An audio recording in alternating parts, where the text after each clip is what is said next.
I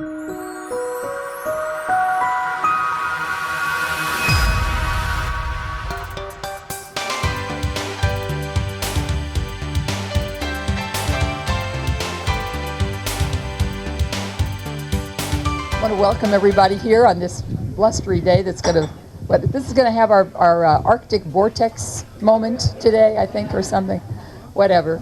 Actually, it relates to our program today because we're going to talk about the sound, and weather certainly has a relationship to what's happening on the sound. But before we get to that, there are some announcements, and I first want to have some announcements from the group. Nina, you have an announcement. Right, I just wanted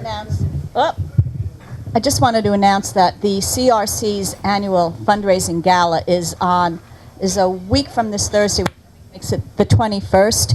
And if you haven't bought a ticket, please come. It's a wonderful, wonderful event. The CRC is a community resource center. If you formerly, maybe I should hand the mic to someone else. Formerly the Hispanic Resource Center. And if you aren't able to attend, which is unfortunate, we would ask that you consider making a contribution. Just go to the CRC's Community Resource Center's webpage. Google CRC, you'll find it. Thank you. Are there any other announcements?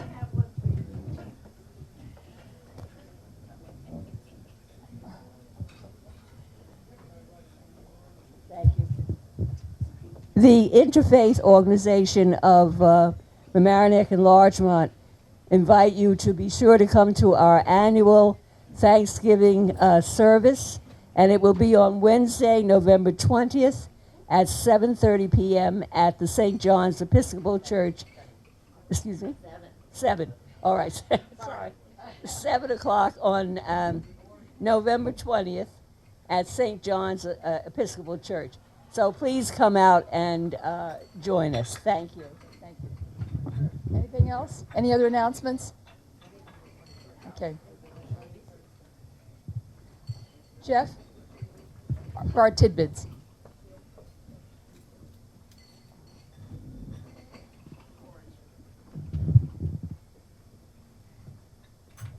Good morning, everybody. I've been concentrating on neighborhoods this year. We did Foxhole Acres and Shantytown. And today I was going to do the Dirty Swamp and its more elegant cousin. But because we're having a waterway program today, I decided to do a little tidbit on waterways. We have, other than minor little streams and so on, we have 24 major waterways in our 3 communities. 24.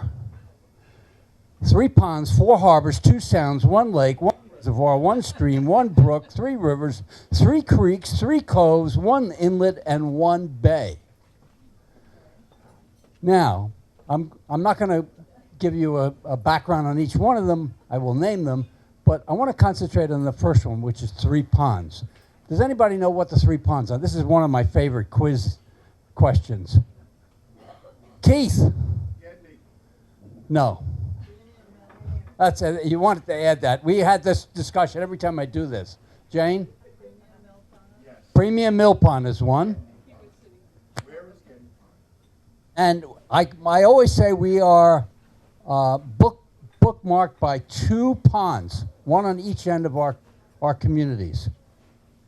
Van Emmerich Mill Pond is the other one. Van Emmerich Mill Pond is between Mamaroneck and Rye. Mostly it's 95% in Mamaroneck.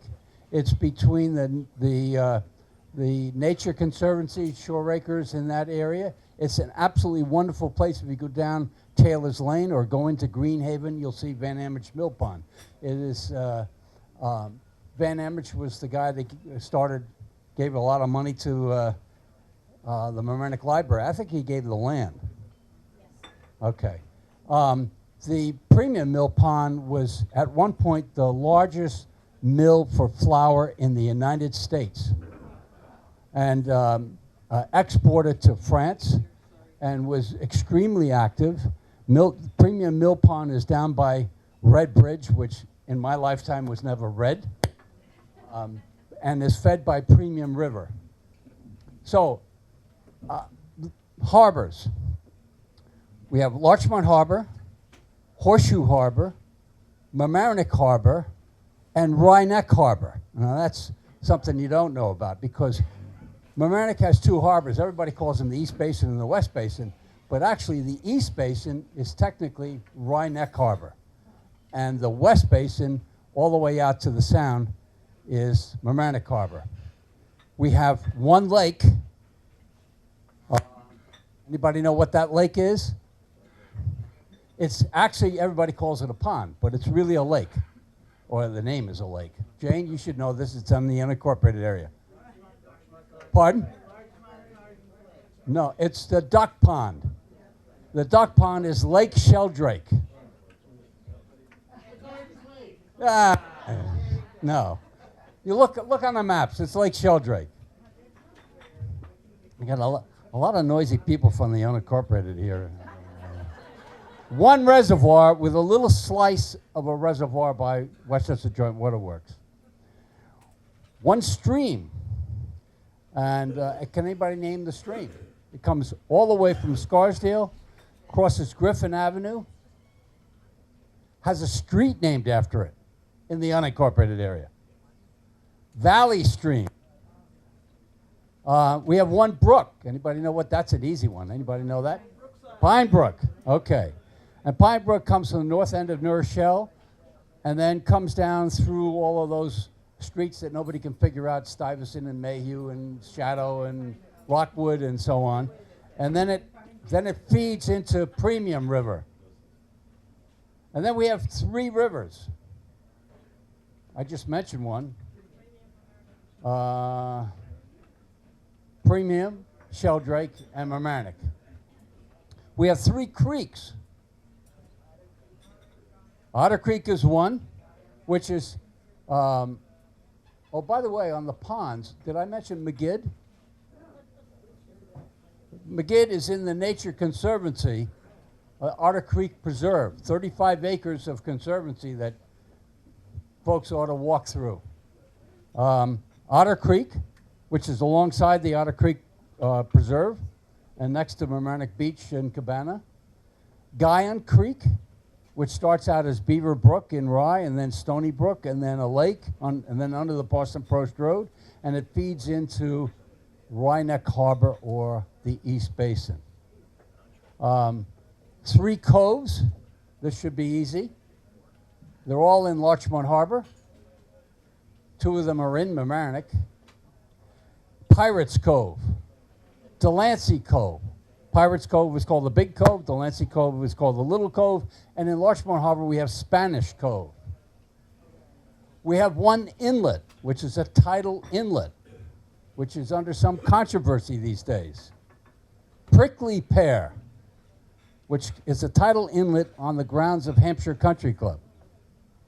And we have one bay, which is Normandy Bay down in Spanish Cove. And that, ladies and gentlemen, are the waterways of our town.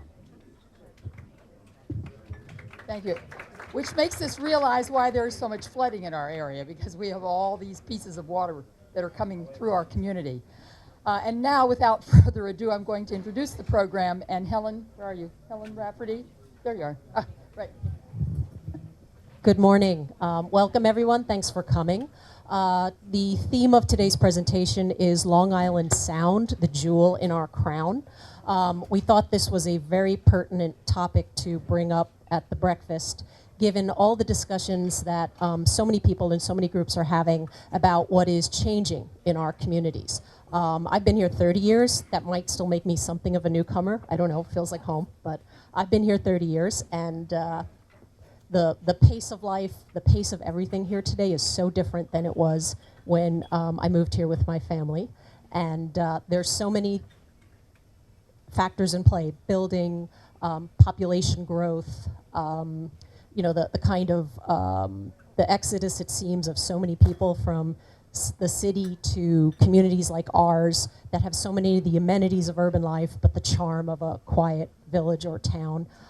So I thought, what are we thinking about when we think about what's changing this community? I think the most important thing to think about is, what do we not want to change? What do we need to preserve in this time of kind of change and development and growth in our coastal community. So I've brought 3 people here that can give us real data on what challenges our coastal environment is facing, both our Long Island Sound and the 24 waterways that Jeff painstakingly listed for us this morning. Thank you, Jeff. So I'm going to start by asking Steve Altieri, who is the administrator for the town of Mamaroneck, to tell us about some specific and up-to-date initiatives the town is taking to keep our sound as clean as possible. I'm then going to turn it over to Peter Linderoth, who's the Water Quality Program Manager for Save the Sound. Peter will kind of draw the picture out a bit and tell us more about how some larger area concerns should affect us from our neighboring communities. And then I will have him turn it over to Kyle Troy, who was recently awarded, make sure I get this right, Kyle, Naturalist Educator of the Year, Marine Educator of the Year. And I think that is so amazing that we have this, yes, congratulations. We have this amazing person who is a valuable resource in our town and is going to be one of our key weapons, I think, in developing the next generation of environmental stewards for our community. So without further ado, Steve, can I ask you to start us off? Good morning, everyone.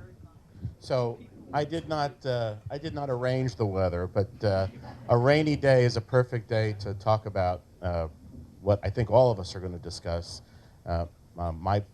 My speech specifically deals with the issue of stormwater and how to address it. Stormwater is a huge issue in most coastal communities, and it has potentially a negative impact on any water body, including the 24 that Jeff spoke of, and the Long Island Sound. Protecting the Sound is not new for the town of Mamaroneck. For those of you that have been around, it was the town of Mamaroneck and the village of Larchmont back in 1984 that actually put together and had the first adopted local waterfront revitalization plan in New York State. But since that time, there have been some other initiatives, and I want to talk about 2 of the more recent initiatives to address the issue of the quantity of stormwater that we're putting into the Sound and also the quality of the stormwater that we're putting into the Sound. All of you, I think, have been to the town center. If you haven't been to the town center, I'd urge you to go there. About 2 years ago, we conducted a major renovation of our parking lot area. It was a renovation that was necessary since the parking lot had deteriorated to basically a gravel driveway. But we took advantage of the opportunity to install green infrastructure to control the quantity and the quality of the stormwater that runs off of the parking lot. So the town center is about a 3.3 acre site, and got too many numbers here for me. But it's a 3.3 acre site with most of it being a parking lot. In a given day, on a moderate rainstorm, roughly 700,000 gallons of stormwater will run off the parking lot. Before we did the renovation, it would run into the storm drains and into the west basin of the harbor. So we conducted, with assistance from a grant from the National Fish and Wildlife Foundation, we conducted a series of green infrastructure improvements. So if you drive into the town center and the parking that's on the left side, if you go there on a rainy day, it looks like it's not raining. And that's because we installed what's called porous pavement. And porous pavement, the water literally drains right through the asphalt into the ground. If you remember, the walkways that were in front of the town center, they were all concrete. And we replaced those with what we call permeable pavers. So you'll see this very actually attractive red brick with all these spaces in between it. Well, underneath all of that red brick are layers of gravel that then accept the water and treat it almost like a huge dry well, if you will. The other features that we installed were we installed 2 rain gardens. And the rain gardens serve 2 purposes. The rain gardens capture the water, and the rain gardens are treated with a bioretention filter. Not only do they capture the water and hold some of it, it also treats the water. So it will remove some of the contaminants, certainly not all, but some of the contaminants before the water is released into the storm drain system. So we've been able to treat about 148,000 gallons of water that is going through the rain gardens. The last item that we installed were these filters in the catch basins. So if you look in our catch basins, you'll see a lot of junk in them, a lot of garbage. Well, that's intentional. We've put these filters in. They do have to be cleaned once a month or so, and it captures all of the garbage, I'll call it. I think they call it particulate, but I call it garbage that goes into the drain. So that was just one example of what the town has been doing. The other example, which was far more grand in its expense and its scope, is repairing our sanitary sewers. Most of you, when we think about infrastructure, we think about the roads, we think about the bridges, we think about all the things we can see, and not often do we think about what's underground that is as old as the bridges and the roads and all of the other above-ground infrastructure. We conducted, let me go back. We established a consortium with the Village of Larchmont, the City of New Rochelle, and the Village of Pelham Manor to attack what is known as inflow and infiltration. And for those of you that don't understand what that is, when sewer systems get very old, they crack, the pipe panels separate, in some cases the pipes collapse, and what happens is groundwater and during certain rain events, stormwater will enter the sanitary sewer system and run to the treatment plants, both in New Rochelle and in Mamaroneck. During a typical storm, we can see somewhere in the neighborhood of 1.6 million gallons of water, additional water, go into the treatment plant. At some point, the treatment plants can't treat all of the water. So what they do, and it's not a criticism, it's just the survival of the treatment plant, is they do a minor treatment and they bypass it out into Long Island Sound. So if any of you have been into Flint Park, you know there's a beautiful stone building at the end of the park. That's what's called an overflow station. So that will capture a certain amount of overflow and hold it in a tank. But when that tank fills, the only option left is to bypass the sewage treatment plant and send that water out to the Sound. So working with the Department of Environmental Conservation in Westchester County, the 4 communities embarked on a program to remove inflow and infiltration. We did a complete evaluation of our sanitary sewer system. In the town of Mamaroneck alone, that's 57 miles of sewer. We identified 10,000 defects in the town sewer system and initiated a program to do those repairs. So those of you that live in the unincorporated area, you may have seen or in the village of Larchmont, you may have seen a lot of excavation work done last summer. More recently, you have seen trucks with the name National Water Main on them.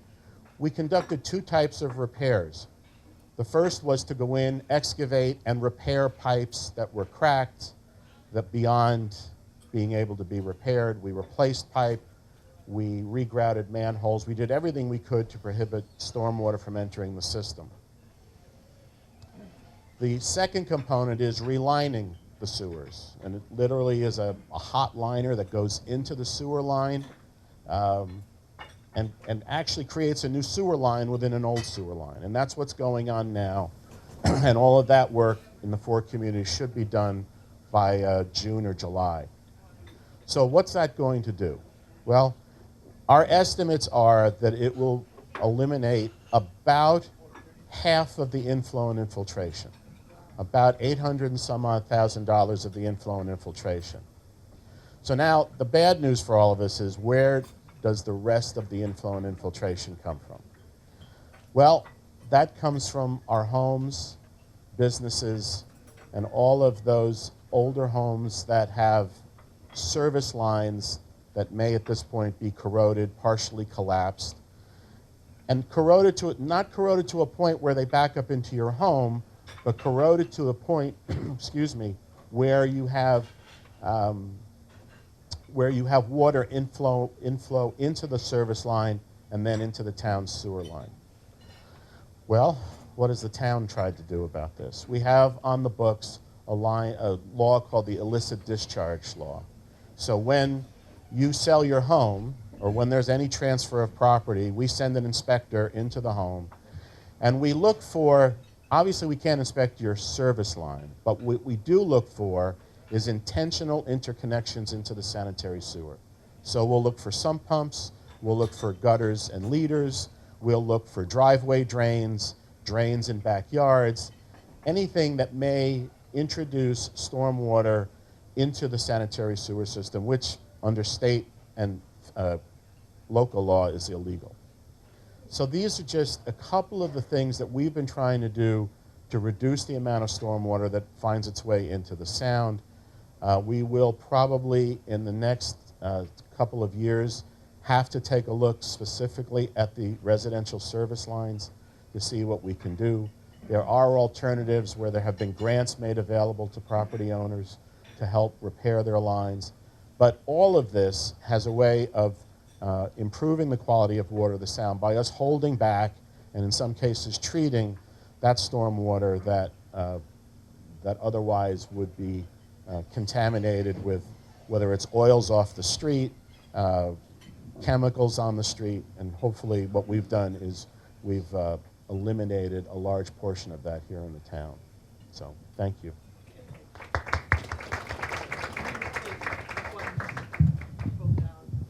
Thank you. Thanks. That was really informative. Good morning. You guys can say good morning. Hi. So my name is Peter Lindroth. Thank you, Steve. I'm really glad that you talked about the sanitary sewer lines because that can be a technical issue, and I think you did a really good job with that. But as Helen mentioned earlier, I work with Save the Sound. I oversee our water quality program.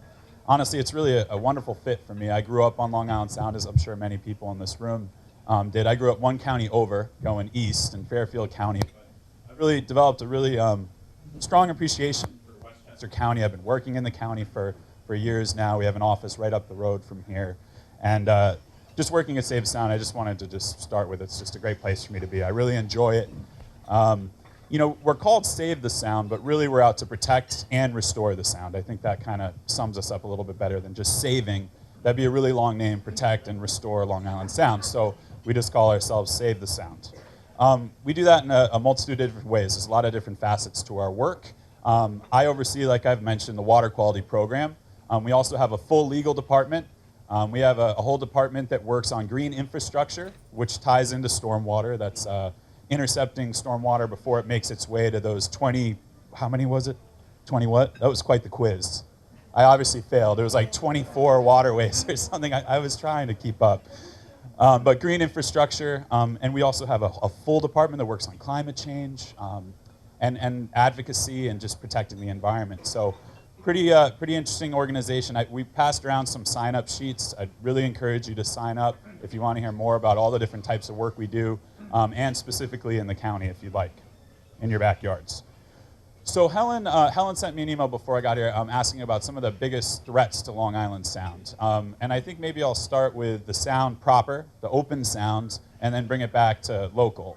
So it really depends on what we're talking about when we talk about biggest threats. I mean, to marine life and organisms like that, out in the middle of the sound, nitrogen is one of the biggest threats, if not the biggest threat, facing Long Island Sound. So excess nutrients in the open water can lead to really low levels of dissolved oxygen, which leads to fish kills and things like that, which we've all seen, unfortunately. On the positive side, since I try to stay away from doom and gloom, those type of events have been less frequent, especially over the past 10 years or so, much less frequent. But nitrogen is a serious pollutant for the open sound, and I'd say the main source of nitrogen in the open sound are our wastewater treatment plants, what they're discharging. And they do their jobs, they need to treat nitrogen, right? But there's certain areas of the sound where some of the treatment plants in this western region specifically could benefit from ratcheting down and reducing more of the nitrogen that comes out to help protect our aquatic life that's in the open waters. When we come into local waterways, such as the 24 that we talked about, maybe we'll just talk about coastal embayments, which are those recessed areas of the coastline, Mamaroneck Harbor, Larchmont Harbor, Milton Harbor being some local examples. Nitrogen is still a factor, it's still a threat, but it's mostly coming from stormwater and more non-point kind of local, well, stormwater can be a point source, or you can point to a pipe where it's coming into the water, but it's a little harder to gauge where all that nitrogen's coming from. We're going to talk more about that today, and I'd be happy to take some questions on it, but in local waters, nitrogen definitely, and then also pathogen indicator bacteria. Did people know what I'm talking about when I mentioned that? No? Okay, well, pathogen indicator bacteria.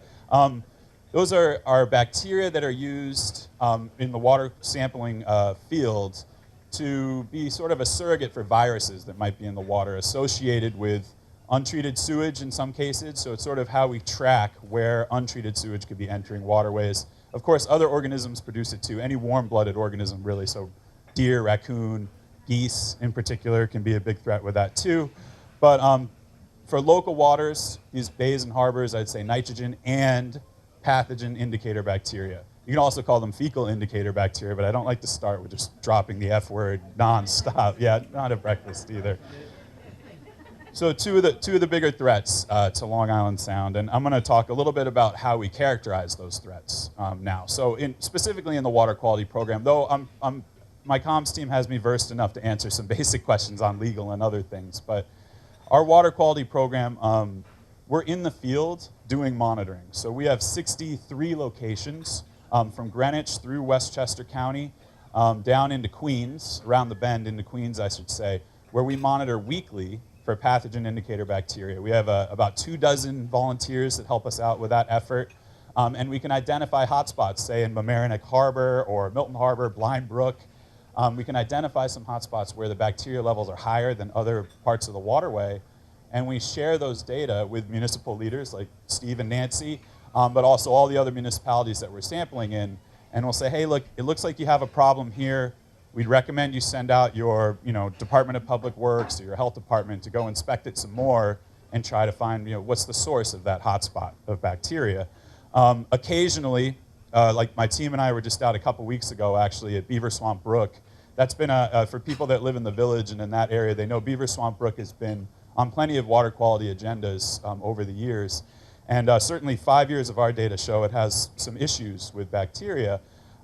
My analyst and I actually suited up in waders after talking with the Westchester County Department of Health for some guidance on areas we might want to look at, and walked up Beaver Swamp Brook. And we checked as many of those stormwater outfalls, those are areas where stormwater enters the brook, as possible, sampling them. We found some suspicious discharges that might be kind of different than what Steve was mentioning, where sanitary sewer lines have freshwater coming into them. We think we may have found a couple where the sewer lines for sanitary sewer are actually tied into the stormwater system, which means it's not, the sanitary sewer water is not making its way to the treatment plant. Instead, it's discharging untreated from a stormwater outfall. Those are called illicit discharges. So we think we found a couple on Beaver Swamp Brook. We've also been working on some of the other brooks that we work on, and streams and rivers, whatever you want to call them, to identify more of those sources. In terms of nitrogen, we oversee, and this is kind of exciting, I love this part of our work, we oversee a sound-wide study in the Long Island Sound embayments. Now, I said embayment earlier, but do you all know what I'm saying when I say embayment? No, that's okay, because I'll say it over and over, so let's just cover this now. So really, an embayment is any stretch of the Long Island Sound coastline that's recessed and partially enclosed. So would Mamaroneck Harbor be an embayment? Yeah, absolutely it is. Milton Harbor, Larchmont Harbor, those are all embayments. There's over 100 embayments in Long Island Sound. And they all have localized issues when it comes to pollution. And we're overseeing a study that's funded by the EPA, so basically federal dollars are funding this study, where we have contracted out 21 groups, like Save the Sound, but also municipal groups and other types of groups, to collect water quality data the same way, in a uniform fashion, same procedures. And that study is called the Unified Water Study. And I'd really encourage people to look it up. I'd be happy to, I could talk for a half hour on it, but I'm not going to. But what we're doing, and what all these groups are doing, is going out for 6 months, collecting data the same way on the impacts of nitrogen, and we're going to include those data in our Long Island Sound report card. Hopefully some people have seen the report card. I brought plenty of extras, so please feel free to take it. The Long Island Sound report card, as it stands, provides grades for the open sound, but the next iteration of this is also going to provide grades for 39 of those Long Island Sound embayments. That's how many waterways we're in. So we'll be able to compare them. And Mamaroneck Harbor is in the study, certainly. And then close by, Director is actually the group in Mamaroneck Harbor that does the monitoring. So really keep your eyes out for that, because it's going to be pretty informative. So in terms of us going out in the field, which is what I love to do. I have a background in field sampling and environmental science, but we also aggregate data from external sources and put that out to the public so they can see it. So the report card's a good example. So inside the report cards that I brought, you're going to see grades for Long Island Sound. Those grades are all based on state collected and city collected data. So we take the data in, and it's, it's out there for people to see, but it's technical stuff. We take it in, we aggregate it, put it in a nice package, and then release these reports, like the report card, so people can see it and make sense of it in a quick snapshot. Because I'm not going to say all, but maybe most of you in this room have, a few minutes to check in on these issues, and then maybe follow up later. So we feel this really helps with that. It's a check-in. So that has to do with nitrogen. Our Long Island Sound Beach report. Now, I didn't bring as many of these because we're running out of copies. These came off the press, and people really love these guys. I can pass this around, though. And if you're interested in a copy, if you sign up on this email list, and you say, I really want a copy, we'll get you a copy. That beach report's a really great tool in that it takes literally hundreds of thousands of data points over the past 10 years on our swimming beaches, aggregates it, and then grades the swimming beaches based on those data. So it's a pretty interesting report. I'd encourage you to take a look, and if you'd like to look deeper, I'd be happy to send you one. All right, make sure I stay on track here. So locally, oh, can you flip that for me? Locally, what can we do, right, to help mitigate, or I'd say reduce, the pathogen indicator bacteria entering our waterways, the nitrogen entering our waterways? Well, first and foremost, it's a really good idea to show up to your public meetings. Show up to Town of Mamaroneck public meetings when they're talking about sanitary sewer lines and stormwater. It can be really informative. Our elected officials are there to serve us, right? So go and share your opinion with them. Another thing you can do is reduce your fertilizer use, of course. You've all heard this before, but reduce your fertilizer use, apply smartly when you are using it, use organic fertilizer. Those are all really important. I don't know how many people, you can raise your hands, mulch their leaves too. Yeah, I do too. It's really hard when it's rainy like this all the time, but consider leaving your leaves on your yard and getting a mulching lawnmower and go over them. It breaks those leaves down. It's really good for your yard, but it also protects your stormwater system, and having all those leaves shoot out your stormwater systems into your embayments where they just turn into these, and I've seen it, I've been out there, feet of this black muck where these leaves can accumulate and start to break down really slowly. Not good for your environment. Not good for your green infrastructure in the parking lot either, right? So stay on top of those leaves. It's a great idea to mulch them. Another thing you can do is check your septic systems. Now, my grandmother, she'd probably give me a kick in the backside if she was here, but I remember growing up, she was, don't use the shower when it's pouring rain and this and that. And you know what? Sorry, Jesse, but I don't think she had been checking that septic system for, who knows, 10, 15 years. It's a really good idea to stay on top of checking your septic tanks and making sure you pump them out at the required frequency so they don't pollute the local groundwater and areas around them. That's something you can all do if you're on that type of sewer treatment. You can also check your local sewer lines. So those are the small, what do we call them, private lateral lines? I got that technical? Okay, good. You could check your private lateral lines. So that's your sanitary sewer line that goes into a larger collection system. A lot of times those are falling apart. And if you've gone and had it rotor-rooted a few times, that means there's cracks in those pipes, right? If the roots are in the pipe, there's cracks in the pipe. So if you've had to do that a few times, it's a really good idea, if you can, to get it fully inspected and then have it lined is another thing you can do. Is it's really pretty affordable now. You don't have to dig up your whole yard and line those sewer lines so they're not constantly oozing out sewer water and causing a problem for your treatment plant, allowing groundwater in. Okay, so I guess this is a no-brainer, but follow, save the sound. We really pride ourselves on packaging up information and putting it out there in a way people can digest, understand, and then act on. You'll get lots of action alerts from us. You sign up to our email list, consider joining as a member. We really like to package up data, information, and get it out to the relevant people so they can show up at their public meetings. They can sign on to petitions for nitrogen reduction if they'd like to, and other things along those lines. And then spread the word. I mean, it's important to spread the word. If you're concerned about something, talk about it. Not just with your public officials, but at meetings like this. It's really great to be here. You can all discuss water quality after this meeting. What can we do to help the water quality in our local area? And then another thing, which I didn't put on my list of things, but consider joining our volunteer water sampling team. We train volunteers to go out and collect water samples. And I'll tell you, we've had quite a few people come by, and at high school all the way up to retired individuals. They come by, they get involved in the water sampling, and it really connects them with the waterway, and they get to see firsthand some of these pollution sources. And I think it can be a really big eye-opener, right? So we'd love to have you. Our office is right down the road, like I said, over by Pizza Gourmet, if you like Pizza Gourmet, but over by Harbor Island Park, not too far from Harbor Island Park. And I guess I'd like to finish with stay educated, and I think that plays into Kyle Troy here, naturalist Troy, who's a pleasure to work with. I happen to be on the Village of Mamaroneck advisory committee for the Marine Education Center. Stay educated on what's going on in Long Island Sound. I think that's really important. You know, Kyle I'm not going to steal any of Kyle's talking points, so maybe I'll zip it right there. But stay educated. It's really important. You know, bring kids, grandkids down so they can learn about Long Island Sound early, and they can have a really instilled sense of, I want to protect that. It's really fascinating. I want to protect it. Maybe they'll grow up to do work like we do. But either way, definitely drop in at the Marine Education Center. And I'm going to stick around for questions, so I'll be here. And I'll even stick around a little bit after if you want to come talk to me privately. What's our grade? What's Harbor Island's grade? Oh, it hasn't come out yet. No, it's coming. Mamaroneck Harbor is coming out soon.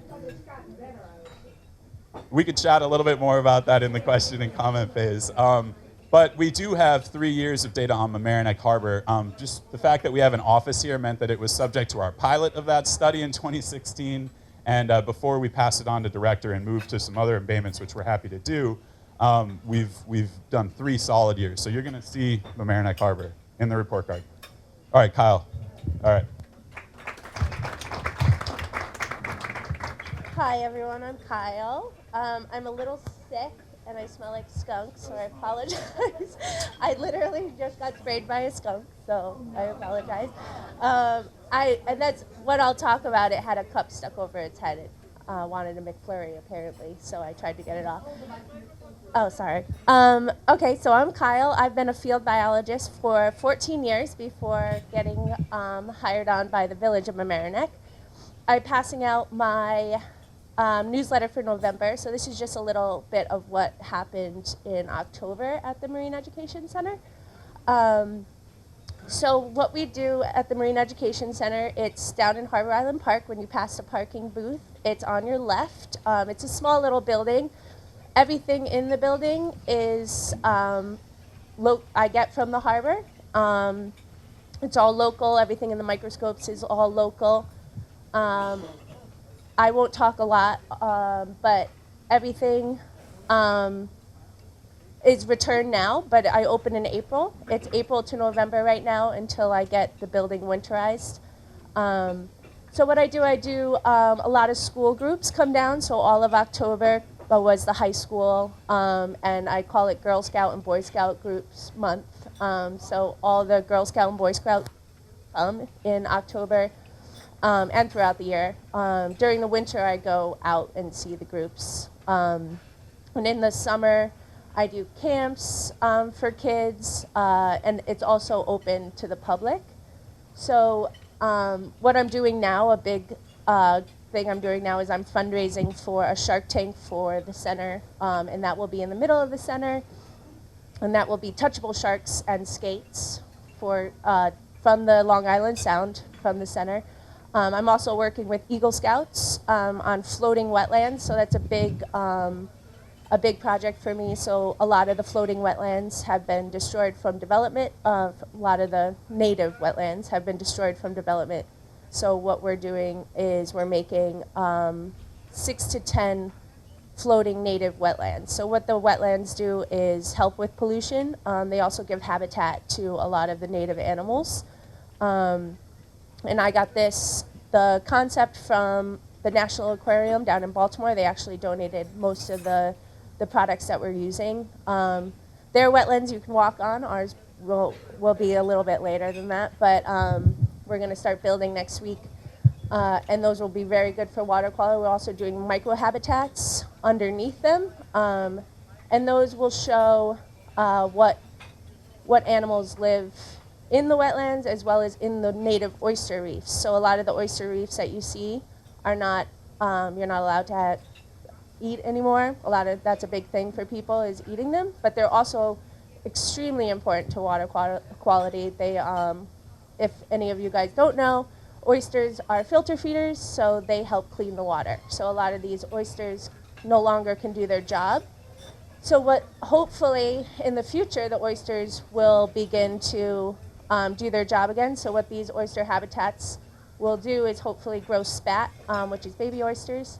And these were given to me by the Billion Oyster Project, which worked down in Manhattan Harbor. They can't come up here, but they've given me all the necessary items to start it up here. And those will be underneath the floating wetlands. So that's a huge project. So again, a big thing for me is obviously water quality, like we're all here for. And I do weekly cleanups every Friday for floatable debris. And I also do paddleboard cleanups twice a month with SUP Westchester. They no longer open to the she still comes and does the paddleboard cleanups with me. We've gotten over 2,000 pounds of garbage over the last 2 years only, and that's only 6 months each year. So 2,000 pounds of garbage, just over 2,000 pounds. I sort through it, I weigh it. It's not an easy job, but I have all the data. And that's mostly literally in a 100-foot area of in the harbor, just the harbor. I don't go anywhere else. And that's like that. 2 days ago, I had all the environmental science classes from the high school come down, from Mamaroneck High School, and we got 25 pounds in an hour. And that's kids that just wanted community service, but they still got 25 pounds of garbage.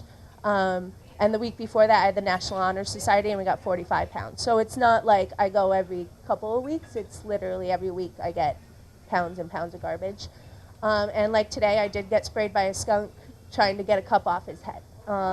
So I'm not even kidding. I smell like a skunk if you come up to me. But I got the cup off his head, so it's fine. But I also have gotten birds out of fishing line. I dissect any bird that I find that's dead or any fish, and I found plastic in all of their stomachs.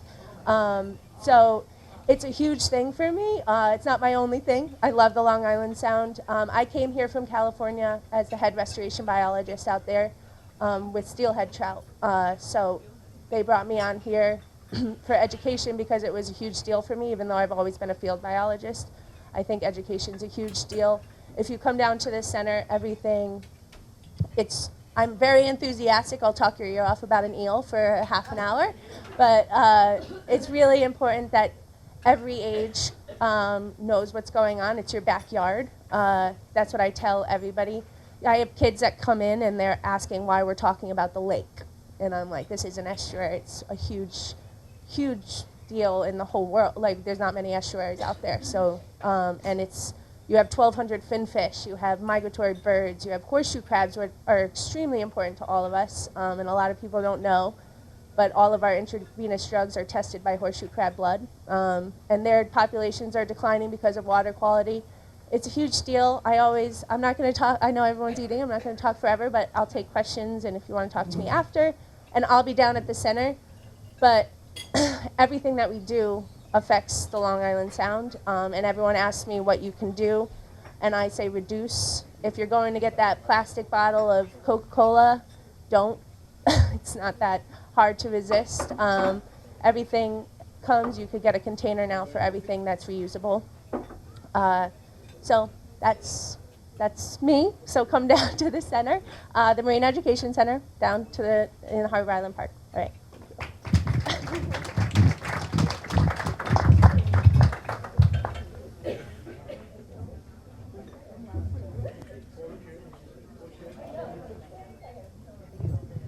Thank you so much. I don't think we could have had three better people up here to let us know real data on what's going on with our sound and our waterways.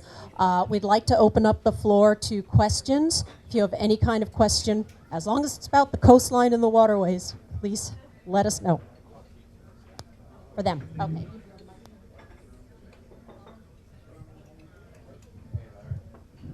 Coming at you. Hi, this was very, very informative. Thank you. I'm Larry Thal. I'm town of Mamaroneck. Grew up on Long Island. My dad was water commissioner of the village out there. I have an interest in this. We all have an interest. My big question is, what effect, direct or indirect, do all these provisions of taking care of our waterways have on our drinking water? Now, I know it's a different topic, you know, the drinking water we do separately, but is there a direct or a significant indirect effect?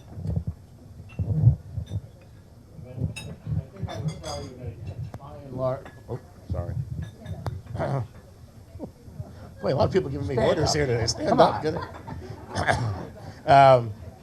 I would tell you probably it's an indirect effect at this point. Remember that most of the Sound Shore area has municipal water, which means it's separately piped water coming from a reservoir in the upper reaches. But some of what Peter talked about, the issue of fertilizers, the issue of runoff into the watershed, certainly has an impact, and it's why, at least for the Westchester Joint Waterworks District, which is Town of Mamaroneck, Town of Harrison, and Village of Mamaroneck, they are in the midst of designing a new filtration plant to go to ultraviolet filtration. So there is certainly an indirect impact. No, I think I would just fully agree with that indirect impact. And I don't think there's a lot of well systems here, but if there were, you'd have a closer direct impact with septic tanks and things like that.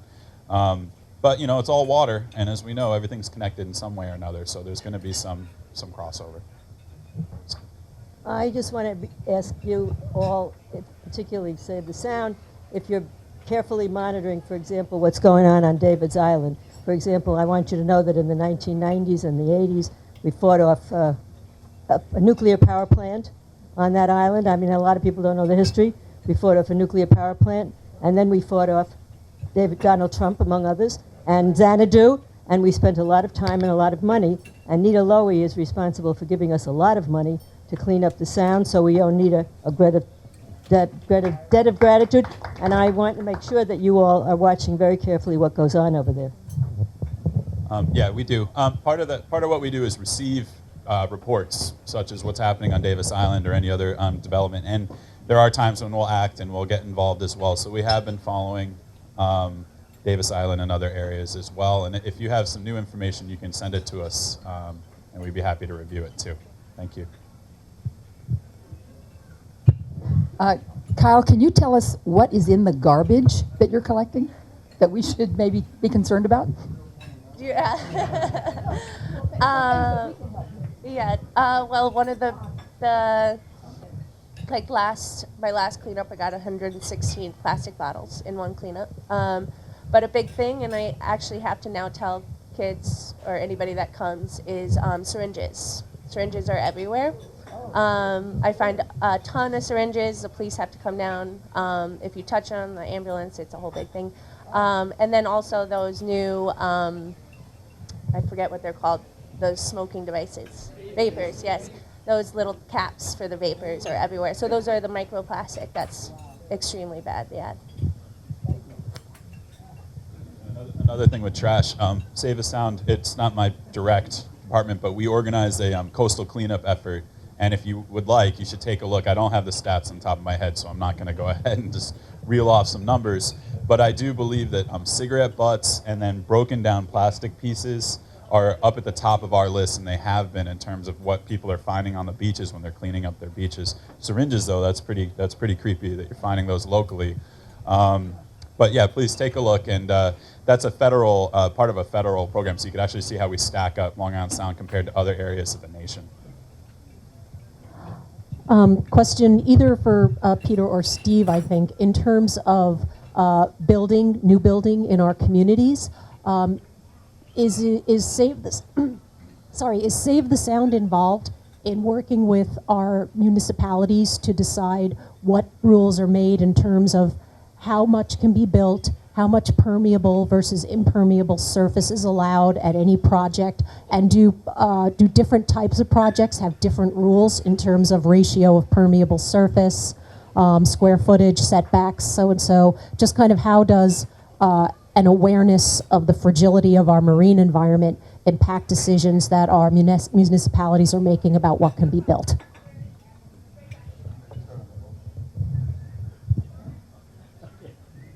On the local level, I would tell you that the towns body of law on land use is rather comprehensive. So for instance, we have what is called a zero rate runoff law, meaning that when you build on a piece of property, you must retain all of the stormwater, meaning that you either put dry wells in, there's a new system now, they're called interceptors, to try and retain the stormwater, and or you connect it directly to our storm drain system. The idea being we don't want the runoff out on the road capturing the contaminants. So I think at the local level, it's using a series of land use regulations to try and control the rate of runoff and having property owners hold stormwater on their properties. Yeah, and so, Helen, that's a really good question. So we are Save, Protect, Restore Long Island Sound. So one of our large, and I've contributed a lot to this as well, is staying on top of the actual permits that regulate stormwater. That's called your MS4 permit. Steve's very well versed on that one. I think you administer the towns. Those are permits that municipalities have for the discharge of stormwater. And I've spent many days on the train going up to Albany and meeting with the New York State Department of Environmental Conservation and other like-minded people, regulators and nonprofits, to mold that permit to be more protective of Long Island Sound where we can make it. So we've spent a lot of time doing that, and my sort of counterpart, the Soundkeeper, has gone up to Hartford and done similar work in Connecticut, working on this MS4, which directly relates to the discharge of stormwater, and looking wherever we can to put in, if you're developing here, you need to have this level of pervious remediation, mitigation, things like that. So very kind of top level. It's hard for us to get involved in a lot of the local issues just because we are sound wide, but we do keep track of them. I can say that I've often received reports and pictures of areas where stormwater best management practices aren't being met. So say silt fences, which are meant to hold in, silt, sediment from a construction site, aren't in place correctly, and you have this kind of wash of sediments and dirt basically going into the stormwater system. We'll take that information and then report it to the municipality and stay on top of it until something gets put in place. So we do get involved locally, but we're also very involved at the state level, at the permit level, helping form the permit to manage stormwater. Kyle, I just want to say, I don't know how many people in this room have been to the Marine Education Center and how many know where it is. I would really urge you. I bring my grandchildren who live in Battery Park, right on the water, who have never done anything like what they've done with Kyle. She brings out a crab and hums to it, and it comes out of its shell. I cannot tell you. They come to Mamaroneck, and the first thing they say is, can we go to the Marine Education Center? So I thank you. And I'd like you to talk a little bit more about the tanks and what you've got. I mean, that stuff all came from Long Island Sound. You do a great big start off where the kids go down, and, well, you tell. Yeah, I guess I didn't bring that up. So I do programs. I do programs twice a day, every day, open to the public, free to the public. And one of them is seining, and that's a big hit with the kids. So that's bringing out a big net. They get to put the waders on, and we go out and actually catch the fish in the water. They get to see what kind of fish that aren't in the tanks that we're catching in the net. And sometimes if they're old enough, we feed those fish to the big fish in the tanks. It's a lot of fun. But so it's a cycle, so you have to see it. So all these animals are from the Long Island Sound, so I keep them on the native diet. So, but the tanks, again, they're all filled with the species that come from the Long Island Sound. Blackfish, horseshoe crabs, snappers, sea robins, and they all change out. Again, like I said, there's about 1,200 finfish in the Sound, so I change them out periodically. And the tanks will be larger, hopefully, in the next couple of years. I'm doing work right now to make them lots more species. And then there's a touch tank, which I didn't talk about, and those are sea stars, stuff that I dive for, like urchins and stuff like that. And I take out for the kids, and they can touch them and hold them, and I do programs surrounded by them. And the hours are 9 to 4, Wednesday through Sunday, and they hopefully will be much more consistent. It is just me there most of the time, not during the summer. I have assistants, but this time of the year it's high school, so it's very sporadic, but it's closed now, but it is 9 to 4 and it's open to the public. Yeah. My question is to Steve. When you referenced that the pipes were replaced and some were relined, in the part of the pipes that were relined, does that decrease or increase the pressure when the water is released? No, it's really the diameter of the pipe does not change dramatically, so that there really is no increase in the pressure. As a general rule, sanitary sewage, great breakfast talk, isn't it? Sanitary sewage, when it's flowing through the pipe, is not flowing under pressure unless it's specifically called a force main, but there's only one of those in the town. So no. The lining should last anywhere from 15 to 20 years. So we hope that we'll get good value with the lining, but as a general rule, it will not create any additional pressure. I might add that the Village of Mamaroneck, Steve mentioned the town law, but when you transfer property in the Village of Mamaroneck, you have to obtain a discharge certificate, which means you have to retain a plumber who takes a video of your lateral from the house to the street. And if there's anything wrong with it, you got to replace the lateral. So this is a big thing. You've hit upon the thing that I think is the most important this time, is the stormwater runoff. It is incredible. People still sweep garbage down the stormwater drains. I was walking on Library Lane the other day, and that building that they're constructing, the cement truck washes off the cement after he's finished pouring. It goes right down into the storm drain. If you wanted to put a Spalding down the drain, you can go and watch it come out on the West Basin. It's incredible that people don't realize. I mean, you have these pretty pictures of fish on the storm drains, but people are not aware. Store owners hosing down the sidewalks, all of that stuff goes down the storm drain and right into the harbor. It has gotten better. I can remember as a kid sailing out on the Sound where there's blowing from the east and big whitecaps, and there's a smooth spot on the Sound. That was where the sewer came up. The sewer came up out into the middle of the Sound, and it was a big flat area. Also, where the Marine Center is, when I was a kid, there used to be a commercial sand and gravel enterprise right down in Harbor Island, and it was massive. There used to be a fuel delivery and a big oil tank behind, right at the edge of the bridge on Mamaroneck Avenue and the Post Road there. That tank is fortunately gone. Oil tankers used to come right up, and the bow would be at the nose of the bridge.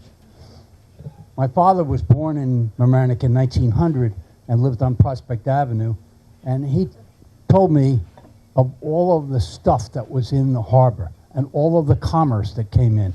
We are far better off, but I'm telling you, the storm drain is the next big thing, because that stuff just goes right into the Sound, and people are just unaware. They think if they sweep it in, it's out of my sight. If I could just piggyback on what Jeff is saying, we maintain about 1,500 catch basins, and every year we clean a third of them, and we spend a lot of money on a big truck to do that. I know some people don't want to file a complaint and give their name, but if you see a gardener or you see another commercial entity blowing something down a storm drain, just call our police department. We will send a car out. Where we can observe it, we have issued fines, not as many as I would like, but we have done it on occasion. Jeff's absolutely right. The storm drains are something that are the key to the water quality for Long Island Sound, because that's all water that isn't formally treated in any way, shape, or form. So the last thing is that we do have septic systems. There aren't many, but you go down to the end of Hommocks Road, and there are 26 homes out there that have septic systems on Hommocks Road and Oak Lane. There are some on Fenimore Road. They're spattered all over the place. Now, most of the people keep them up pretty well, and we still have Frank Nass going around cleaning them. He stays in business, and they're slowly disappearing. But we do have septics. Yeah, I wanted to add something, and I know. Oh, did you want to say something? No, come on, I can talk. Yes. I just wanted to add to that. I work very closely with high school students, like I said, and we're doing a lot of different projects for that reason, the stormwater. The creative design class is making kind of like a sensor and a facial recognition system to see what's going down the stormwater drains, and it's going to track it as it goes into the sound. There will be a buoy right outside the Marine Center that kind of watches it. And then we also, I'm working, and it should be done in a couple of weeks. You can come down and see it. It's a robot that will go and also have that facial recognition system, and it's with the robotics club. And they're going to be they're making it for the Marine Center, but it will go into that alternative flora, that native grass, and we'll get that floatable debris. But the one with the stormwater drains, that will show what we're only working with a couple stormwater. A lot of stormwater drains, but we'll put sensors on a couple of different ones just to see what's going down certain drains and what's going directly into the sound, which will be good to see. Nice. Yeah, nice work. Just adding to what Steve said, if you see something, say something. Save the Sound's not taking the place of municipalities in terms of enforcement, but we do have a pretty robust pollution watchdog program. So do send information into the police department and your local municipal leaders. We think that's really important. But I'm going to leave a stack of my cards here as well. You can send it in to Save the Sound. And one of the things we'll do, and I've got a couple of them active right now, is we'll take the report, take the picture. If you can do GPS coordinates, that's even better. But at the least, picture and location. We'll take it and send it to all the municipal leaders and officials and employees in the area that can check it out more and help resolve the issue. Often we'll also send out our own inspection team in advance and do sampling and kind of gauge what's going on. But one of the things we do, and I really kind of, I push this a lot, is we'll stay on top of it. Not all municipalities, so please don't think I'm talking about all municipalities, but some will get these reports, and in some cases they'll sort of push it off to the side, and then if the resident or citizen doesn't kind of get on top of it and stay on top of it, there's a chance, slight, but there's a chance it can get pushed off. So what we do, and I actually personally do this, I'll set reminders on my calendar and I'll follow it, and the people will get an email from me once a week. What's going on with that outfall? What's that discharge? What's going on with that outfall? What's that discharge? Not in a antagonistic way, just 2 sentences, and it just keeps it up front, and it ensures that the proper actions are taken. So I'll leave a stack of cards here. If you're interested in that, it's our watchdog program. I'd encourage you to join it. I just want to remind people that there is a sign up. There are several sign-up sheets going around on the tables to become part of the loop for information on Save the Sound. And also, Kyle, can you tell people how they can receive this fabulous newsletter that you send out? Because I believe you send it online, and how do you sign up? So if you go on my website, which is marineeducationcenter.org, you could sign up there. I also have my information on the back page. And pretty much throughout the newsletter, you could see my information. But my number's on the back page and my email address, as well as the website. And you could sign up there. And you could sign up through our Facebook and Instagram page, which is Marine Education Center.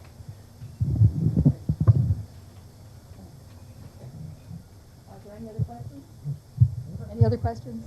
Then the meeting is adjourned. But I urge you to come to our next meeting on December 10th, right? When George Latimer will be here to give us what's happening at the county level that may be affecting us, and bring your questions to him that you have about what the county may be needing to do. Thank you very much for coming.